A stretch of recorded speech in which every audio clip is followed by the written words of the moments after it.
যে ধ্বংসযজ্ঞ আমি দেখলাম, এটা কারো পক্ষে সহ্য কর না।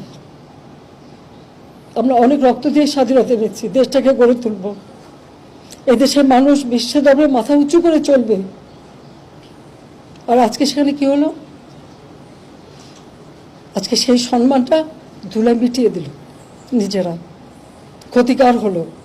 আমি জানি না যারা এই সন্ত্রাসীর সঙ্গে জড়িত তাদের কিছু আসে যায় না, কিন্তু সাধারণ মানুষ, তাদের মান সম্মান কোথা থাকবে?